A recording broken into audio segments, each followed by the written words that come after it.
Your monthly subscription box from postflybox.com includes all the materials needed to tie a dozen flies, along with some extra goodies.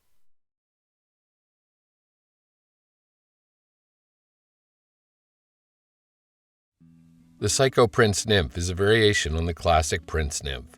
Although this one is small in size, it has enough flash and detail to garner a trout's attention even from a distance. Begin by inserting the point of one of the size 18 hooks into the small hole of one of the copper beads. You can then get the assembly firmly secured in the jaws of your tying vise. Pick up the coil of solder wire and keep it in your right hand. Get hold of the bitter end in the fingertips of your left hand and start taking touching wraps up the hook shank. After 6 or 7, helicopter the wire to break it off close. Slip the wire wraps rearward to expose some of the hook shank behind the bead.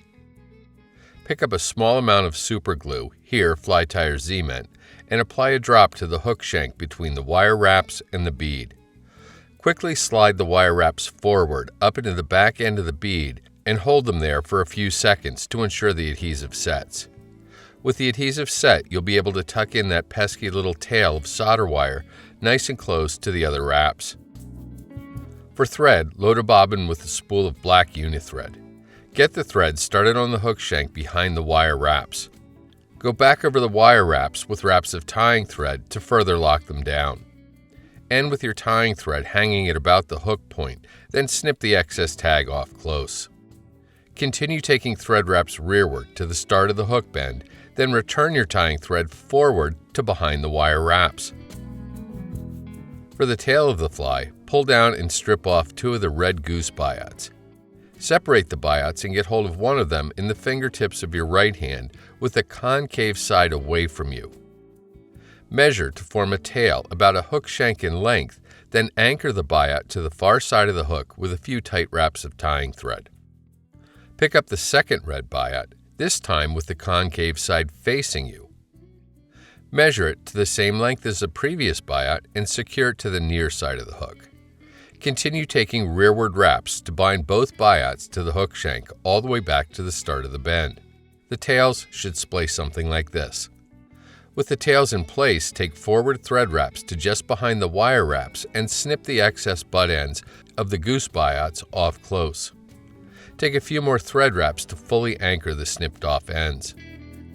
Pick up one of the copper wire segments and snip it roughly in half.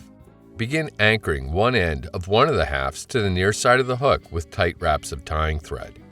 Anchor it all the way back to the base of the tail, then up to just on top of the wire wraps. Ideally, the underbody of the fly should have a little taper to it, like so. Now, snip one of the strands of hollow green flashabou in half and secure it to the near side of the hook.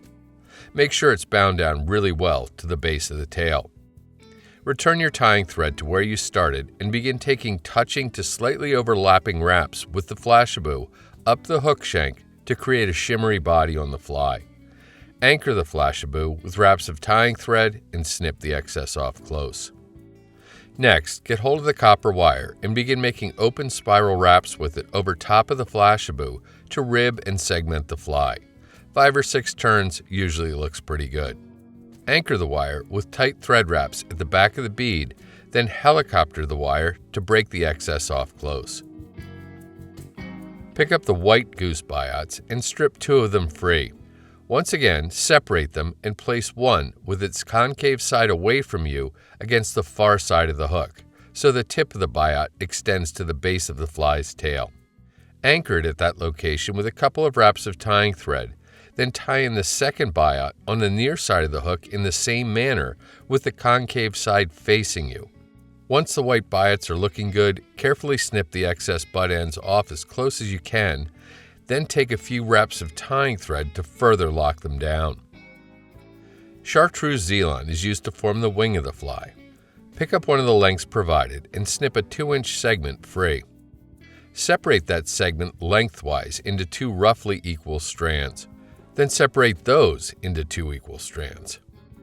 Place one of these separated strands just behind the bead on top of your tying thread and take a few nice tight wraps to secure it. Trim the forward pointing portion of the Zealand off close and then trim off the rearward pointing section in line with the base of the tail. Pull a small clump of peacock-colored dubbing free from the packet. Use the dubbing to create a fairly thin 1.5-inch long noodle on your tying thread. Start taking wraps with the noodle to build up a small collar behind the bead.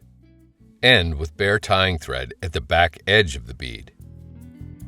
Pick up your whip finish tool and use it to do a 5 or 6 turn whip finish, seat the knot well, and snip your tying thread free.